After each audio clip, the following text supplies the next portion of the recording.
Le soir du jeudi saint, le dernier repas que Jésus prend avec ses disciples nous est présenté par les trois évangiles de Matthieu, Marc et Luc comme un repas pascal.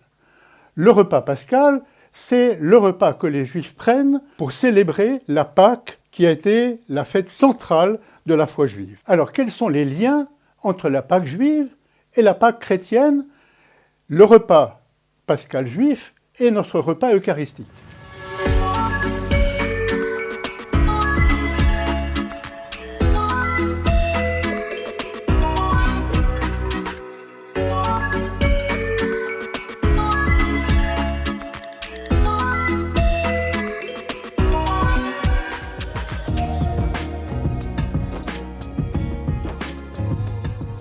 La Pâque juive est célébrée par un repas.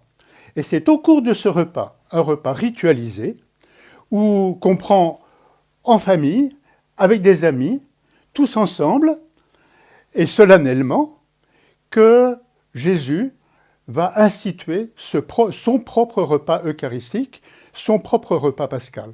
Donc, au moment même où les Juifs célèbrent leur Pâque, Jésus célèbre sa Pâque, et nous la célébrons avec lui, à sa suite, sa mort et sa résurrection. Il y a donc un lien direct entre le repas pascal juif et notre repas eucharistique. Ce n'est pas par hasard que Jésus institue ce qui va devenir notre repas eucharistique au cours de son repas pascal juif. Parce que c'est le même mouvement exactement entre les deux. Un mouvement de libération, un mouvement de passage, un mouvement qui fait passer de la mort à la vie, de l'esclavage à la liberté. Ces deux repas se situent exactement dans le même mouvement, dans la même volonté de Dieu. Parce que c'est la volonté de Dieu, depuis toujours, de nous faire passer de l'esclavage à la liberté, de la mort à la vie. Et c'est ce qui va se passer aussi bien pour les Hébreux au désert que pour Jésus et nous à sa suite. Ce qui est important, c'est que tout au long de la Bible, ça va être l'Exode, la Pâque, qui va dire l'essentiel de la relation entre Dieu et nous, entre Dieu et son peuple. Sa volonté de nous libérer. Chantons le Seigneur, car il a fait éclater sa gloire. Il a jeté à l'eau cheval et cavalier. Il s'agit donc pour Jésus de nous faire monter vers quoi? Vers le royaume de Dieu. Mais ça va être un passage, encore une fois. Et un passage, tout un combat, toute une difficulté. Ça ne va pas se faire tout seul. Et Jésus va lui-même, le premier, mener ce combat pour que nous avancions à sa suite. Alors vous voyez, Jésus, en instituant le repas eucharistique qui est le nôtre, le soir du repas pascal juif, inscrit notre repas eucharistique, notre messe, il l'inscrit dans ce grand mouvement de libération, dans ce grand mouvement qui va vers la vie, qui va vers le royaume de Dieu, qui va vers la plénitude de l'existence pour chacun d'entre nous. De l'esclavage à la liberté, mais aussi de la mort à la vie. Et pas seulement la mort physique, la mort du corps, mais la mort du cœur. De cette mort du cœur à une vie de notre cœur pour nous aimer les uns les autres.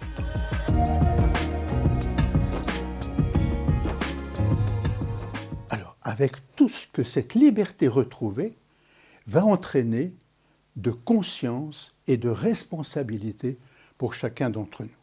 Alors vous savez, ce n'est pas par hasard que ce que nous appelons le décalogue, les 10 paroles, alors on dit les 10 commandements, mais ce sont des paroles beaucoup plus que des commandements. La première de ces 10 paroles, c'est « Je suis le Seigneur ton Dieu qui t'ai fait sortir d'Égypte de la maison de servitude ».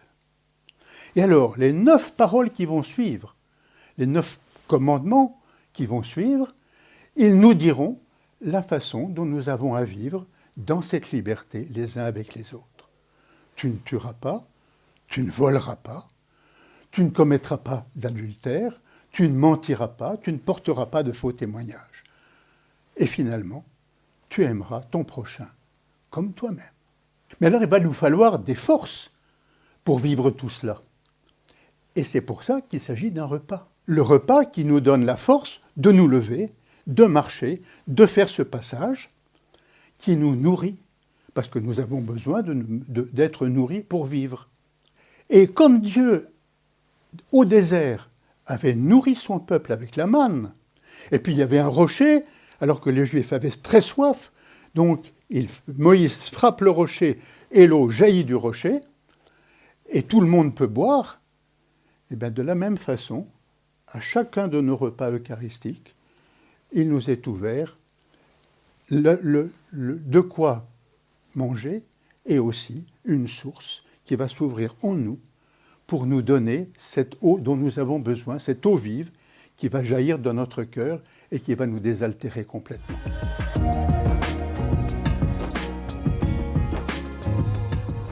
Il faut souligner que le repas pascal juif n'est pas un repas pour le passé, c'est un repas pour le présent. On dit « aujourd'hui même, nous avons été libérés ». Eh bien, notre repas eucharistique à nous aussi, c'est un repas qui n'est pas simplement la mémoire, le souvenir de ce que Jésus a vécu, c'est nous qui le vivons aujourd'hui. Et nous le vivons aujourd'hui pour un futur. Nous avançons vers un avenir. L'avenir nous est ouvert. Et cet avenir, c'est celui du royaume de Dieu. Alors, ce repas nous annonce un endroit, un royaume, où le repas sera quelque chose de permanent, un grand repas de fête, un repas tous ensemble, un festin. Et ce festin messianique, eh bien c'est cela aussi que nous célébrons, que nous espérons, quand ensemble nous nous réunissons pour le repas eucharistique de Jésus. Nous allons vers un pays où coule le lait et le miel.